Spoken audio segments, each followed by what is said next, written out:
दोस्तों, कैसे हैं आप सब। उम्मीद है आप लोगों की जेएसएससी सीजीएल की तैयारी बहुत अच्छे से चल रही होगी। और उसमें मेरा जो ये सेट है, कभी 25 क्वेश्चन कभी 30 क्वेश्चन, ये इतना जो सेट मिल रहा है वो आपके लिए कुछ यूजफुल हो रहा होगा। इससे कहीं ना कहीं आप लोगों को आइडिया ज़रूर मिल रहा होगा कि किस तरह से आगे क्वेश्चन आ सकता है और किस तरह से हमें अपनी पढ़ाई को जारी रखना है। ठीक है, तो इसी क्रम में आज ये अगला सेट आया है। ये सेट नंबर हो गया 7। अभी तक 6 सेट दे दिए हैं। हर सेट में अगर एक सेट में तो 30 क्वेश्चन था, किसी में 32 क्वेश्चन था, तो इस तरह से देखें तो आपके पास 150 से ज़्यादा सवाल क्वेश्चन मिल चुके हैं। ठीक है, तो अब हम लोग चलते हैं हमारे ये अगले सेट पर। इस सेट में हम लोग देखेंगे कि कहानियों से रिलेटेड अगर कोई सवाल बनता है तो वो अब इतना जो टफ कंपटीशन है तो इसमें वो किस प्रकार से सवाल कहानी से पूछा जा सकता है। तो इसलिए हम लोग को ज़्यादा से ज़्यादा गहन अध्ययन करना है। गहन अध्ययन करने का मतलब क्या है कि डीप नॉलेज होना चाहिए, एक एक बात का आपको जानकारी होना चाहिए। कोई भी अगर लोक कथा भी पढ़ रहे हैं तो ये सोचकर नहीं पढ़ना है कि लोक कथा जो है उसमें सिर्फ वन लाइनर ही पूछ सकता है। वन लाइनर के अलावा भी क्या सभी विकल्प सही है, इस तरह के सवाल भी इसमें पूछे जा सकते हैं। ठीक है, जिसमें ऊपर का 3 आंसर दे देगा या चारों के चारों दिया रहेगा लाइन और उसमें से कोई एक को गलत छांटना होगा। तो इसलिए ये तभी हो सकता है जब आप पूरी कहानी को बहुत अच्छे से पढ़िएगा। क्योंकि अगर 10 लाख या 8 लाख या 10 लाख भी फॉर्म गया है तो इसका मतलब कंपटीशन बहुत टफ है। और वन पार्ट में ये एग्ज़ाम है और उसके बाद एग्ज़ाम पास करके सीधे नौकरी ही है। तो कट ऑफ तो चाहे हाई जाए या जितना भी जाए वो तो हाई जाएगा ही। आज के दौर में कौन सा ऐसा एग्ज़ाम है जिसका कट ऑफ हाई नहीं जा रहा है, वो तो जाएगा ही। लेकिन सब्जेक्ट का नॉलेज बिल्कुल होना चाहिए। सबसे ज़्यादा स्टूडेंट जो हैं वो डिसक्वालीफाई होंगे, वो पेपर 3 में होंगे। पेपर 3 में बहुत ऐसा टॉपिक है जिसमें एग्ज़ामिनर जो है अपना दिमाग लगा के बच्चों को हटा सकता है। इसलिए आप ज़्यादा से ज़्यादा मेहनत कीजिए, बकैती करने से कोई फ़ायदा नहीं है। हम लोग अपना सेट शुरू करते हैं। ठीक है, तो पहला सवाल है कि खूटा भीतर चियाँ गोटा में सही सिरस्ता के चुना। खूटा लोक कथा में जो हम लोग 10 लोक कथा पढ़ना है उसमें एक कहानी है खूटा भीतर चियाँ गोटा, जिसमें एगो कौआ रहता है और वो किस तरह से उसको चियाँ मिलता है और उसको जब खाने के लिए खूटा पे बैठ के खाना चाहता है तो वो नीचे गिर जाता है। तो उस क्रम में वो किनके पास जाता है और जाने के क्रम में किससे किससे मिलता है, मदद मांगता है, लास्ट में कौन उसकी मदद करता है, ये सभी कहानी पे आप लोग देख चुके हैं। तो इसका सही जवाब दीजिए। खूटा भीतर चियाँ गोटा में सही सिरस्ता के चुना, सही जो क्रम है उसको बताइए। सबसे पहले बढ़ई के पास गया, फिर राजा के पास गया, फिर सांप के पास गया, डांग के पास गया, आई के पास गया, किसके पास गया। पहले राजा के पास गया, फिर डांग, फिर पानी, हाथी, बढ़ई। बढ़ई, पानी, हाथी, राजा, डांग। पानी, हाथी, लूती, आई, डांग। तो ABCD में से कौन सा सही है वो बताइए।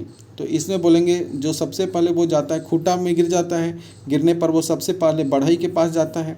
बढ़ई के पास जाता है तो बढ़ई जब काम करने से मना कर देता है उसका शिकायत लेके राजा के पास जाता है। राजा भी जब बोल देता है कि तो कौआ ला हम बढ़ई के बुलाएंगे और सज़ा देंगे इस, तो फिर वो किसके पास, सांप के पास जाता है। बोलता है कि राजा मेरा बात नहीं माना है। सांप, चलो डसो उसको। सांप बोलता है तोहर ला हम राजा के डसेंगे। तो डांग के बोलाता है कि चलो करा मार दे चल के पीट के। डांग मतलब क्या हुआ, मोटका जो ये बांस का होता है, मोटा लकड़ी लट्ठा, उसको डांग कहा जाता है।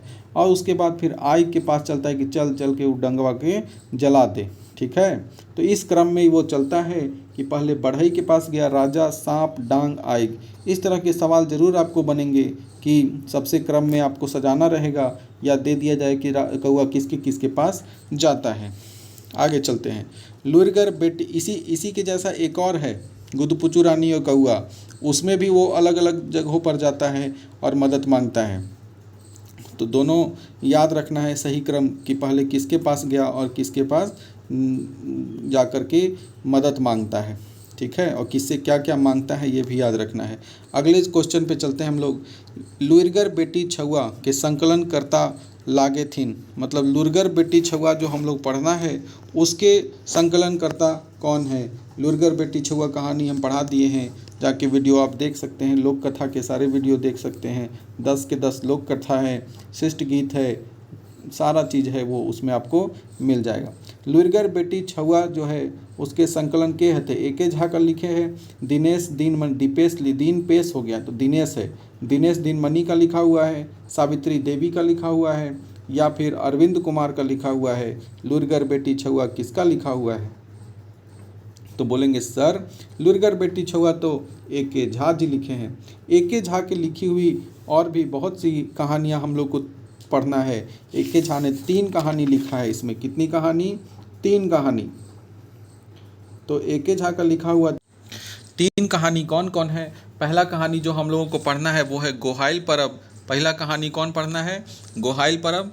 दूसरा कहानी एके झा का लिखा हुआ है दू बिहाय दुर्गति, 2 गो शादी करने का फायदा है नुकसान है वो बताए हैं। और उसके बाद फिर लुरगर बेटी छुआ, ये भी एके झा के द्वारा ही लिखा हुआ है। तो यानी कि 2 नंबर का आंसर हो जाएगा एके झा।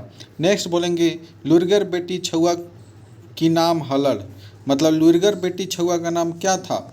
लुरगर बेटी छुआ जो है उसका नाम क्या था? तो बोलेंगे चापू, खेमकी, टिप्पा या गुड़िया। तो लुरगर बेटी छुआ जो थी उसका नाम चापू था। उसका शादी जब वो बड़ी हो गई तो उसका शादी बचपन से ही बहुत लुरगर मतलब क्या होता है? जो हर काम में तेज हो। लूर बहुत लूर वाला है लड़कियाँ। तो इसका कहने का मतलब है उसको बहुत चीज़ आता है, ठीक है। तो यानी बहुत ही ज्ञानी व्यक्ति थी, दिमाग वाली लड़की थी। और इससे शादी करने के लिए दूर दूर से सब आता था। लेकिन इसके पिताजी का एक शर्त था कि जब मेरी बेटी जो है इतना जब जानकार है तो उसके लिए क्या होना चाहिए? जो लड़का जो ढूंढेंगे वो भी उसी के या तो उससे ज़्यादा होना चाहिए तेज, या उसी के लेवल का होना चाहिए, तबे शादी करेंगे। यानी लुरगर बेटी का यहाँ पे नाम था चापू। आगे चलते हैं तीसरा सवाल, चौथा पे। ई फोटवा हाथ से बनल नाय बुझा है, इसमें एकर में से कौन कारक विभक्ति हके? इसमें कारक विभक्ति कौन है? से का।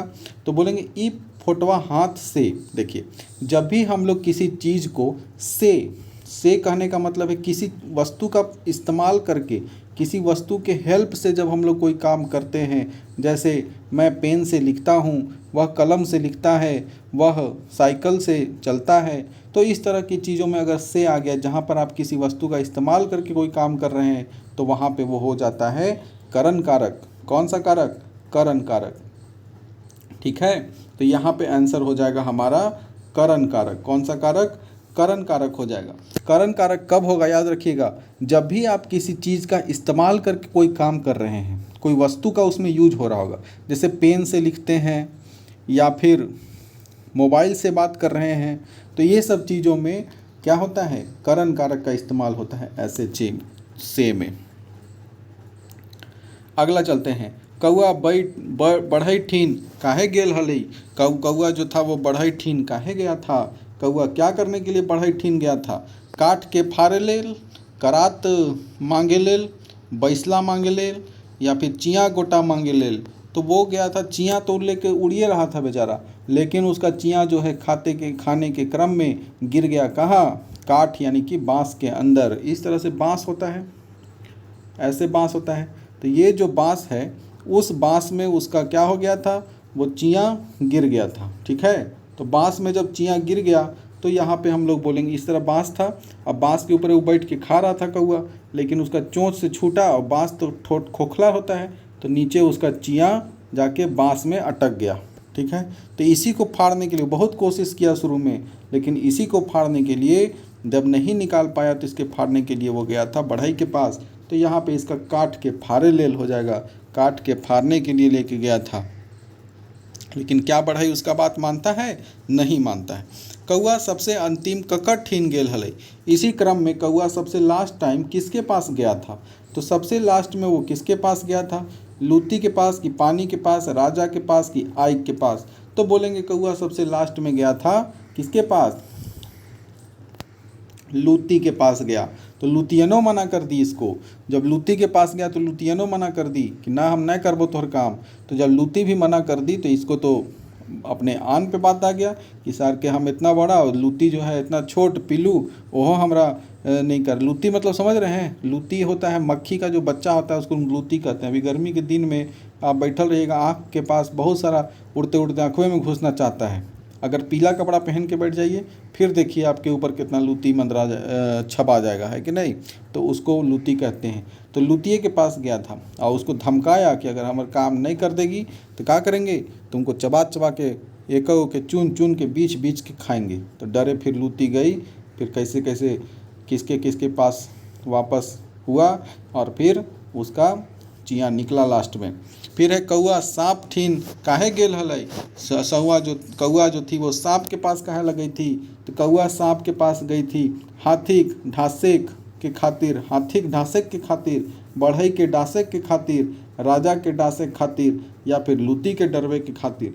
तो कौआ जो है वो सांप के पास गई थी, किस लिए कौआ सांप के पास गई थी, राजा डसे के खातिर। राजा के पास गई मदद मांगने राजा जब मना कर दिया तो फिर वो किसके पास गई, तो वो राजा के जब मना कर दिया तो सांप के पास गई कि राजा मेरा बात नहीं मान रहा है, तो चलो तुम सांप जो है वो राजा को डस लो। आगे चलते हैं। खुटा भीतर चियाँ गोटा लोक कथा लेताई की सही ला गई।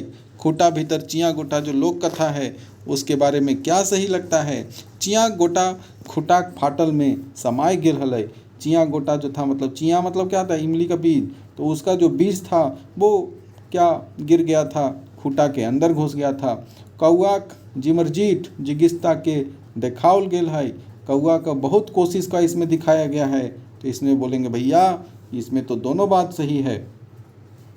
कौन कौन, खूटा के अंदर भी घुस गया था और उसको निकालने के लिए वो बहुत मेहनत भी किया था, तो दुयो सही लगे। आगे चलेंगे। क्वेश्चन देखिए, इसी प्रकार का क्वेश्चन दिया जाएगा, एक पूरा स्टेटमेंट दे देगा कहानी से रिलेटेड इस तरह से, और एक खाली दो खाली दुयो सही ला गई या दुयो गलत ला गई, या हो सकता है दोनों में से एक और दोनों में से एक गलत दे देता, ठीक है। तो इसी तरह का स्टेटमेंट दिया जाएगा। तो ये पूरा कहानी पता होना चाहिए, तभी ये क्वेश्चन हम लोग अटेम्प्ट कर पाएंगे। इसलिए डीप अध्ययन कीजिए। एक महीना आप पूरा सितंबर का महीना सोच लीजिए कि उसमें प्रैक्टिस भी लगाना है और जो कमज़ोर पॉइंट है उसको क्लियर भी करते चलना है। आगे चलते हैं। मौनी पथिया कैसन उन्नार्थक हके। देखिए, उन्नार्थक शब्द जो होता है वो हम लोग को दो प्रकार से पढ़ना है। एक होता है जोड़नी और दूसरा रोढ़िया, ठीक है। जोड़नी और रोढ़िया क्या है, देखिए जोड़नी क्या होता है, एक सबसे पहले रोढ़िया समझते हैं। रोढ़िया रूढ़ से बना हुआ है। रूढ़ शब्द होता है, रूढ़ शब्द यौगिक शब्द, उसी से बना है। देखिए हिंदी में अगर पढ़ेंगे तो एक रूढ़ शब्द होता है, यौगिक होता है, योग रूढ़ होता है। वही यहाँ पे खोरता में दिया है जोड़नी, रोढ़िया और जोरन रोढ़िया, मतलब योग रोढ़िक। तो जोड़नी का मतलब क्या हो गया, जोड़नी मतलब उन्नार्थक मतलब तो समझ रहे हैं। उन्नार्थक का मतलब ये होता है कि जैसे कोई बड़ा वस्तु का छोटा बनाना, यही उन्नार्थक कहलाता है। तो इसमें हम लोग देखेंगे कि जोड़नी जो होता है उसमें लघुता का बोध कराने के लिए, मतलब छोटा बनाने के लिए कुछ ना कुछ आपको प्रत्यय जोड़ना पड़ेगा, तभी यहाँ पर हम लोग क्या बोलेंगे, जोड़नी होगा, ठीक है। कुछ प्रत्यय जोड़ करके जब लघुता का बोध कराते हैं, लघु बनाते हैं, तब उसके लिए हम लोग क्या करते हैं, जोड़नी उन्नार्थक उसको कहते हैं। जैसे क्या होगा सर, जैसे सूप जानते हैं, छठ पूजा में जो सूप वाला है, चावल फटकने वाला सूप, में लास्ट में हम लोग ली जोड़ते हैं तो सुपली होता है, ठीक है। तो लास्ट में ली जोड़े, जैसे कि हो गया सूप है, सूप, तो सूप के लास्ट में हम लोग ली जोड़ करके बनाते हैं। तो यहाँ एक अलग से हम लोग को क्या बनाना पड़ रहा है, प्रत्यय जोड़ना पड़ रहा है। तो इसको जोड़ना जब पड़ेगा तो उसको जोड़नी बोलेंगे, ठीक है, जिसको योग बोलते हैं। और दूसरा होता है रोढ़िया। रोढ़िया का मतलब हो गया उसमें कोई प्रत्यय जोड़ने का नहीं है, वो रूढ़ रूप में ही रहता है, शब्द रूढ़ में होते हैं, उसमें कुछ भी जोड़ने का जरूरत नहीं है। जैसे हम लोग बोलेंगे खांची, खांची है तो खांची का उन्नार्थक क्या हो जाएगा, तो बोलेंगे पथिया। खांची मतलब हो गया बड़का वाला जो है सो, और पथिया मतलब जानते हैं छोटका जो टोकरी होता है सो, ठीक है। जैसे नदी, नदी हो गया बड़ा नदी जो बह रहा है, और उसका छोटा रूप क्या हो जाता है, नाला, ठीक है। तो नदी नाला, तो इस तरह से जो होता है इसको हम लोग रोढ़िया कहते हैं। तो यहाँ पे जो मौनी और पथिया ये किस प्रकार का उन्नार्थक है, तो ये सब इसमें तो कुछ जोड़ना नहीं पड़ रहा है हमको, ये तो अलग से एक नया शब्द ही बन रहा है, इसीलिए ये हो गया रोढ़िया शब्द। और जोड़नी वहाँ लगाइएगा जहाँ कुछ न कुछ आप शब्द जो है वो जोड़ के बनाते हैं। ठीक है, प्रत्यय जोड़ते हैं, जैसे सूप से सुपली। ठीक है, आगे चलते हैं। इसी का प्रकार का और हो जाएगा, छाभा तो छभनी, टूपा टुपली, इस तरह के जो शब्द होता है, जैसे थारा या थारी तो थरनी होता है, टांगा टेंगली। ठीक है, मारना मरनी, इकार लगा रहे हैं, बैसला बैसली। तो ये सब हो गया जोड़नी शब्द। और जिसमें नहीं जोड़ रहे हैं वो हो गया रोढ़िया शब्द। तो इसमें पथिया और मौनी जो है ये सब में कुछ जोड़ना नहीं पड़ रहा है। जैसे पौआ से फुचिया, पौआ अलग शब्द है, फुचिया अलग शब्द है। ठीक है, खाला तो दोना, तो ये हो गया रोढ़िया शब्द। समझ गए होंगे आप अच्छे से। आगे सवाल में हम लोग चलते हैं। हेठे देल मैधे बहुब्रीहि समास पटतई रहके। देखिए बहुब्रीहि समास किसको कहते हैं?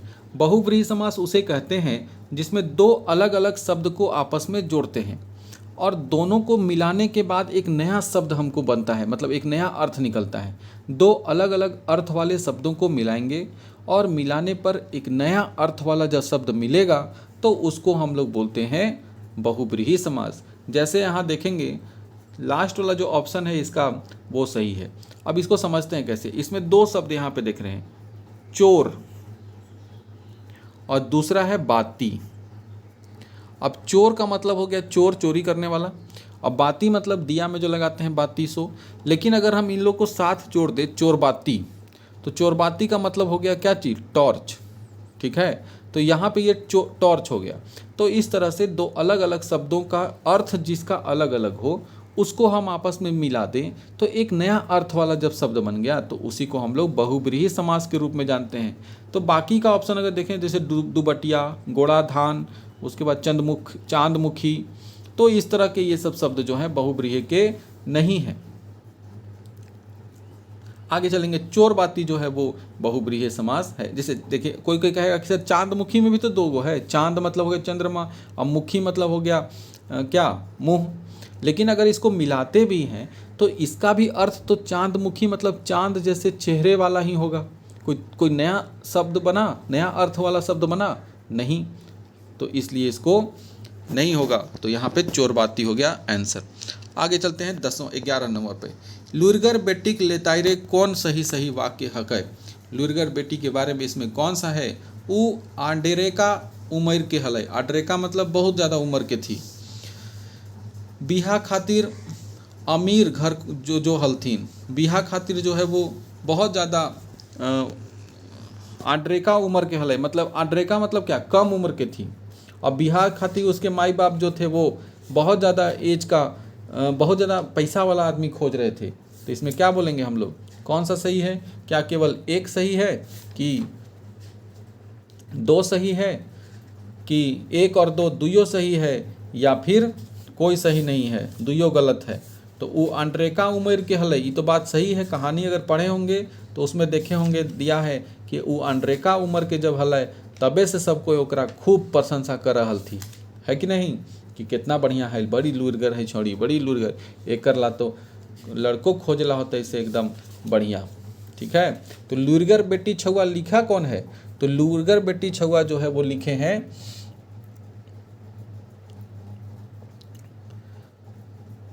आडेरका लिखा हुआ। यहाँ आडेरका को आधडेरका लिखा। जब वो गिदर टी आधेर डेरका उम्र के हलय तखने ले तकर लुइर आर काम करे चेठा देख के लोग बड़ी बेस, मतलब जब वो आडेरका उम्र के थी तबे से उसको सब क्या करता था कि उसका खूब प्रशंसा करता था। तो ये सही हो जाएगा। ठीक है, तो इसमें हो जाएगा ऑप्शन नंबर 1, खाली एक इसमें सही है। आगे चलते हैं कि हेठे देल संज्ञा गुलाक बहुवचन बनवे ले सभी प्रत्यय के मेल करा। तो इसमें सही प्रत्यय को मेल करना है। जैसे हार में क्या करते हैं? तो हार में हारवाइन जानबे करते हैं। घोड़ा में क्या करते हैं?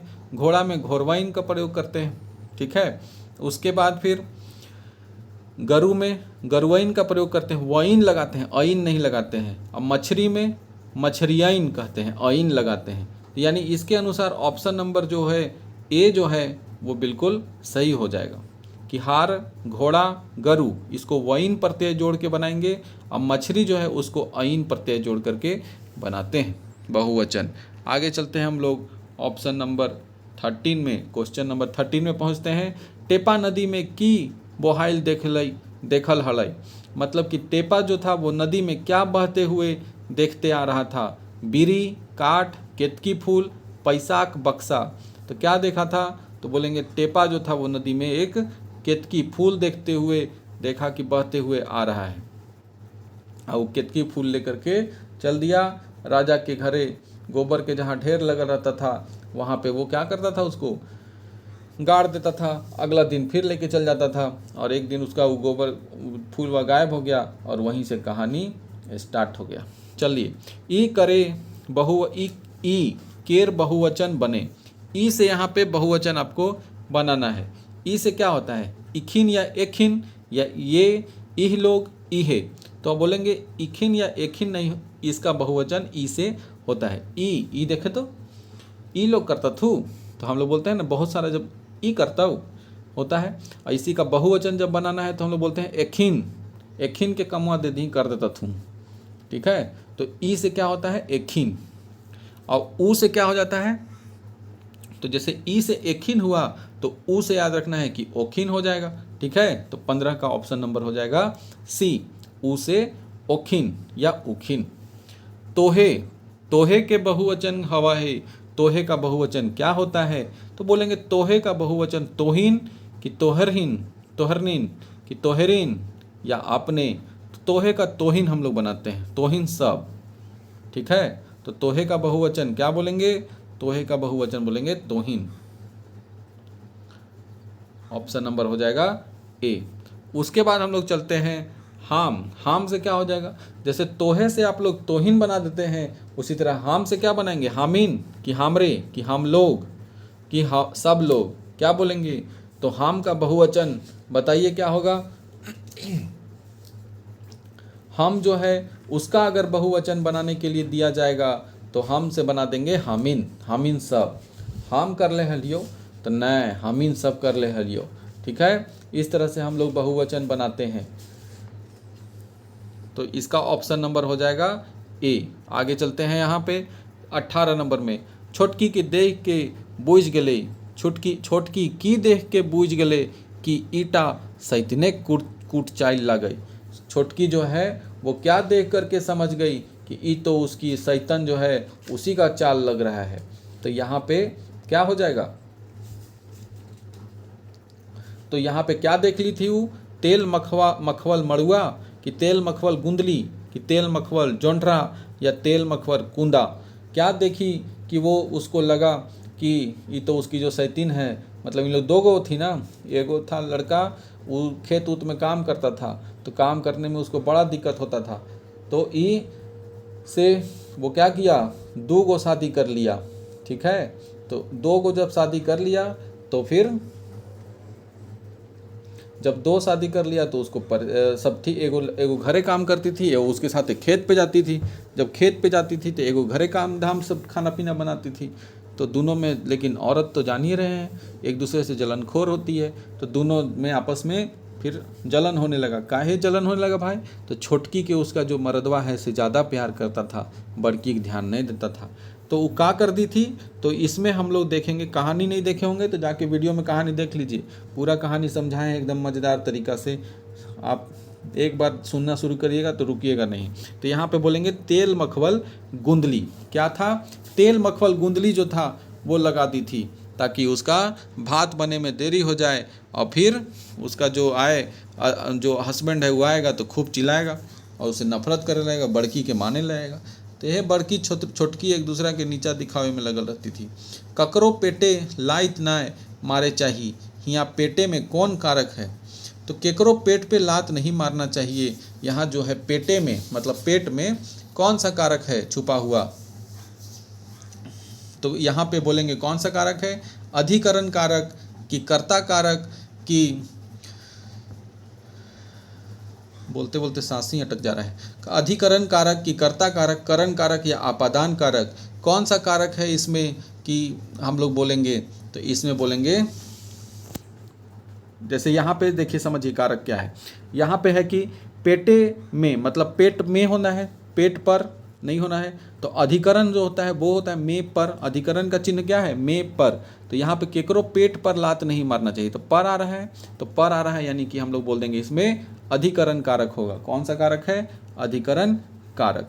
आगे चलते हैं कि खोटे लिंग विधान क्या होता है। खोटा में लिंग निर्धारण करने का जो विधान है, नियम है, वो कैसा है, काल्पनिक है, वास्तविक है। लिंग विधान नखबे कर, मतलब लिंग विधान नहीं होता है, या काल्पनिक और वास्तविक दोनों होता है। तो बोलेंगे खोटा में जो लिंग विधान करने का जो है वो क्या होना चाहिए, काल्पनिक नहीं होता है। खोटा में लिंग विधान वास्तविक होता है। क्या होता है, खोटा में लिंग विधान जो है वो वास्तविक होता है।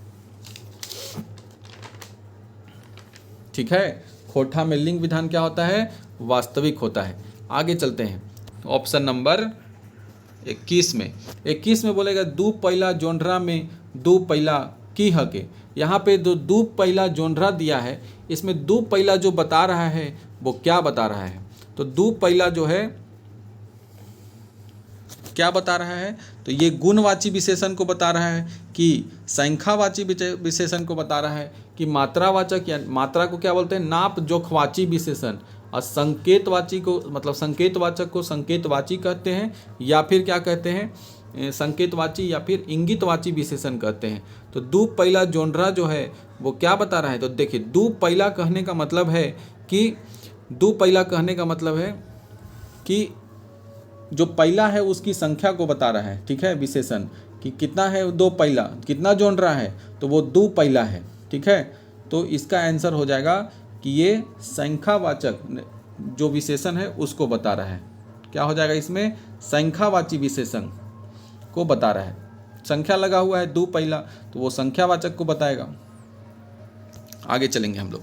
चिकन देही गुलगुल गात में कौन विशेषण शब्द हके। इसमें विशेषण शब्द को बताना है कि चिकन देही और गुलगुल। तो देखिए यहाँ पे हम लोग जानते हैं किसी का देह, मतलब जो शरीर है वो मुलायम है, तो उसको चिकना बोलते हैं, तो चिकन है, चिकन हो जाएगा यहाँ पे एक ठो। और दूसरा क्या हो जाएगा, किसी का गाल उल जो है वो बड़ी गुलगुल है, तो यानी कि वो गुलगुल हो जाएगा। तो यहाँ पे हो जाएगा चिकन और गुलगुल, यानी ऑप्शन नंबर डी, बी और सी। ठीक है, दो पहिला जोंढरा वाला जो बताए हैं उसको आप लोग कमेंट में भी बताइएगा कि क्या वो संख्यावाचक है कि गुणवाची है, या फिर माप जो है मात्रावाचक वो है, जोखवाची विशेषण है, क्या है। आगे चलते हैं नेक्स्ट। बहुत पुराना जमाना, मान लीजिए ऑप्शन हम बताते हैं, ऑप्शन बताने के क्रम में कोई अगर कमेंट जो ऑप्शन है वो हम गलत बता दिए, ठीक है, कन्फ्यूजन कोई चीज़ में रहता है कोई में, तो अगर कोई आंसर में कन्फ्यूजन है, जैसे कि यहाँ दो पहिला जो है वो जोंढरा का विशेषता भी बता सकता है, गुण को भी बारे में, गुण के बारे में तो खैर नहीं बता रहा है, यहाँ तो संख्या ही बता रहा है। एक पहिला, दो पहिला मतलब समझते हैं ना, पहिला का मतलब होता है, इस क्वेश्चन में 21 नंबर में हमको डाउट है, इसलिए हम बार बार इसको रिपीट कर रहे हैं। दो पहिला, दो जो है वो संख्या को बता रहा है, इसलिए संख्यावाची हो जाएगा। लेकिन अगर माप तौल का बात हो जाए तो नाप या जोखवाची विशेषण होता है, तो बी या सी में की मात्रा को भी तो बता रहा है कि दो पहिला है, तो यहाँ बी और सी जो है वो हम लोग कर सकते हैं कि जोंढरा जो है वो कितना है, दो पहिला है। तो मेरे ख्याल से इसमें ऑप्शन नंबर होना चाहिए सी। ठीक है, कि ये मात्रावाचक है, परिमाणवाचक है, मात्रा को बता रहा है, तो दो पहिला है, जोंढरा है कितना है, दो पहिला है, तो वो हो जाएगा। नेक्स्ट हम लोग चलते हैं। बहुत पुराना जमाना बात हके, एकर में विशेषण पद शब्द को छांटना है। बहुत पुराना जमाना के बात हके, एकर में विशेषण पद कौन है, तो इसमें जो विशेषण है वो कौन हो जाएगा। देखिए यहाँ पे आप लोग सोचेंगे कि बहुत भी तो विशेषण होता है, नहीं, विशेषण वो नहीं होता है, वो क्या होता है, उसे प्रविशेषण, जो विशेषण की भी विशेषता बता दे उसको हम लोग प्रविशेषण कहते हैं। विशेषण क्या है, जो संज्ञा या सर्वनाम की विशेषता बताए। तो जमाना का विशेषण बात बता रहा है कि ये कैसा जमाना है, पुराना जमाना है, लेकिन पुराना का भी वो विशेषता बताता है, पुराना में भी बहुत पुराना, तो ये प्रविशेषण हो गया। जो विशेषण की भी विशेषता बता दे उसको प्रविशेषण कहते हैं। लेकिन यहाँ पे जो आंसर हमसे विशेषण पूछा है, विशेषण कौन है, तो यहाँ पे विशेषण क्या हो जाएगा, पुराना। ठीक है, और अगर प्रविशेषण पूछ देता तो हम लोग बोलते हैं कि बहुत जो है वो विशेषण है। ठीक है, आगे चलते हैं। लोक कथा खूटा भीतर चिया गोटा के संकलन करवैया के लागत। खूटा भीतर चिया गोटा जो है उसके संकलन करवैया कौन है? क्या वो शांति भारत है, कि बंसीलाल बंसी है, दिनेश दीनमणि है, या सावित्री जी हैं? कौन है? तो इसमें बोलेंगे खूटा भीतर चिया गोटा के लेखक कौन है, तो बोलेंगे दिनेश दीनमणि खूटा भीतर चिया गोटा लिखे हैं। कौन लिखे हैं? दिनेश दीनमणि। आगे चलते हैं। लोक कथा खूटा भीतर चिया गोटा के मुख्य रूपे भूमिका रूपे ककरा देखवल गेल है। मुख्य भूमिका में इसमें कौन है? मेन लीड हीरो कौन है इसमें? तो इसमें जो हीरो है वो कौन है? वो है कौआ की बढ़ई की नाग की राजा।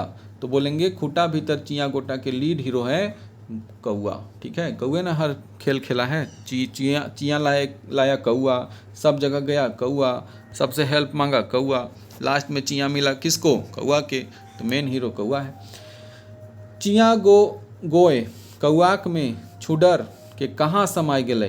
चिया जो था वो कौआ के ठोर से छूट करके कहाँ घुस गया था? तो बोलेंगे चिया जो था वो कौआ से छूट करके कहाँ? खूटाक फाइटे घुस गया था। मतलब खूटा जो फटा हुआ था उसी में वो जा कर के घुस गया था। निकालने का बहुत कोशिश किया लेकिन नहीं निकला। टांगा केर उन्नार्थक रूप हके। टांगा का उन्नार्थक शब्द इसमें कौन है? टांगा का उन्नार्थक शब्द क्या होता है? उन्नार्थक अभी बताए, कोई बड़ा चीज़ का जो छोटा होता है उसको उन्नार्थक शब्द। तो टांगा मतलब बड़का वाला जो होता है काटने वाला उसको टांगा कहते हैं, और उसी का छोटका जो होता है उसको हम लोग कहते हैं टांगली। ठीक हो, जिसको हम लोग टांगी भी कह देते हैं लेकिन वो होता है लिखाता है टैंगली। ठीक है, नेक्स्ट चलते हैं। क्रिया के संज्ञा बनल शब्द हके। इसमें क्रिया से संज्ञा बना हुआ शब्द कौन है? तो बोलेंगे क्रिया ले संज्ञा। क्रिया से तो कटानी, पढ़ाई, टिपानी या सभे तीनों। तो इसमें क्रिया से जो संज्ञा शब्द बना है उसको हम लोग बोलेंगे सभे तीनों। तीनों जो है यहाँ पर क्या है? क्रिया से। जैसे पढ़ना क्रिया है, उससे हो गया पढ़ाई। काटना तो कटानी, और फिर टिपना टिपानी। तो ये सब बात हो गया जो तीनों है। एकर में संज्ञा न लगे। 29वां नंबर सवाल है, या आखिरी सवाल है। इसमें बोल रहा है कि इसमें संज्ञा नहीं है। कौन नहीं है संज्ञा? तो इसमें संज्ञा न हके। दर्द, दर्द देखिए एक तरह का भावना है, भाववाचक संज्ञा हो गया। टुंगरी खेत, ठीक है, या चिकन। तो अभी बताए चिकन मतलब होता है मुलायम, तो चिकन जो होता है वो क्या होता है? यहाँ पर संज्ञा नहीं है। चिकन तो किसी की विशेषता बता रहा है कि चिकन छौड़ी हको, तो वहाँ हो गया चिकन। ठीक है, तो इस तरह से हमारा 29 क्वेश्चन का ये सेट था जो कंप्लीट हो गया। आज के सेट में लास्ट में हम लोग देखेंगे ए.के. झा के बारे में, जो कि इसमें बहुत आया है ए.के. झा। तो ए.के. झा के बारे में हम लोग देखते हैं कि ए.के. झा का पूरा नाम अजीत कुमार झा था। इनका उपनाम झारपात भी था। क्या नाम था इनका? झारपात। इनका जन्म जो है 20 जून 1939 को हुआ था। 20 जून 1939 को जन्म हुआ था। इनकी मृत्यु 29 सितंबर 2013 को इनकी मृत्यु भी हो गई। इनका जन्म चंडीपुर कसमार बोकारो में हुआ था। चंडीपुर कसमार बोकारो में ए.के. झा का जन्म हुआ था। और फिर माँ का नाम कुसुमबाला। ए.के. झा की माता का नाम क्या था? कुसुमबाला। और इनके पिताजी का नाम लक्ष्मी नारायण झा था। इन्होंने बीए तक की शिक्षा ली और फिर उपाधि इन्होंने डॉक्टरेट की, इसलिए डॉक्टर ए.के. झा भी बोलते हैं। ठीक है, इनकी पत्नी का नाम भानुमती था। और ये कहाँ काम किए? तो ये पतरातू थर्मल में स्टोर कीपर का भी काम करते थे। ठीक है, किए थे। इनको बहुत सारा सम्मान भी मिला है, जिनमें श्रीनिवास पानुरी सम्मान जो है वो मुख्यतः है। उसके बाद फिर सपूत सम्मान भी मिला है। इनका पहला व्याकरण ये छापे थे। ए.के. झा जो थे व्याकरण भी ये छापे थे, और जो व्याकरण छापे वो खोटा साहित्य सदानिक व्याकरण के नाम से जाना जाता है। यह खोटा का पहला व्याकरण था। ठीक है, कौन सा व्याकरण? खोटा साहित्य सदानिक व्याकरण। खोटा काठे पैदेक खंडी और खोटा काठे गैदेक खंडी दो गो इनका बहुत फेमस किताब है, आपको याद रखना है, ये चीज़ एग्ज़ाम में पूछेगा ज़रूर। खोठा काठे पैदे खंडी किसका लिखा हुआ है? A.K. झा का। 1984 और 2012 में ये छपा था। और दूसरा था खोठा काठे गद्य खंडी, 1983 और 2014 में छपा था। इन्होंने तितकी पत्रिका का संपादन 83 से 87 तक किया। तो तितकी पत्रिका का संपादन A.K. झा जी कब किए थे? तो 83 से 87 तक किए थे। और इनको कई सम्मान भी मिला, जैसे श्रीनिवास पांगरी सम्मान देख लिए, डॉक्टरेट की उपाधि मिला था। किस लिए? तो ये एक साइंटिस्ट आदमी थे, इन्होंने एक सिद्धांत दिया था, धरा गगन सिद्धांत दिया था। और ये सिद्धांत 1997 में इन्होंने दिया था, धरा गगन सिद्धांत, और जिसके ऊपर इनको डॉक्टरेट की उपाधि मिली थी। तो क्वेश्चन पूछा जाएगा धरा गगन सिद्धांत देने वाले कौन थे? तो बोलेंगे A.K. झा थे। खोठा रत्न का पुरस्कार मिला, खोठा सपूत मिला, खोठा अखरा रत्न मिला, कविता व्यथित सम्मान मिला। निरंजन महतो ने A.K. झा के व्यक्तित्व पर PhD किया। तो A.K. झा के व्यक्तित्व पर PhD करने वाले कौन थे? निरंजन महतो थे। महेंद्र गोस्वामी नाथ गोस्वामी जी जो थे, झा जी को खोठा धारेक मुट्ठी खूटा कहा है। खोठा धारेक मुट्ठी खूटा कौन कहा? महेंद्र नाथ गोस्वामी। 1975 से लेकर के 2000 तक का जो काल है वो झा जी के काल के नाम से जाना जाता है। एक क्वेश्चन इसमें सबसे इंपॉर्टेंट, धरा गगन सिद्धांत देने वाले कौन थे? A.K. झा थे। ठीक है, तो इसमें A.K. झा के बारे में पढ़ लिए। जितना प्रैक्टिस सेट है सब सेट में लगभग किसी न किसी लेखक के बारे में हम लोग पढ़ ले रहे हैं, जिससे कि जो है हमारा रिवीजन लास्ट में एक लेखक के बारे में हो जाए। आई होप कि वीडियो आपको पसंद आया होगा। वीडियो पसंद आया होगा तो लाइक कीजिएगा, सब्सक्राइब कीजिएगा और शेयर कर दीजिएगा अपने दोस्तों के साथ। ठीक है, आपका बहुत बहुत धन्यवाद। ऐसा ही मेहनत करते रहिए। इस बार बस सचिवालय आपका है। Thank you.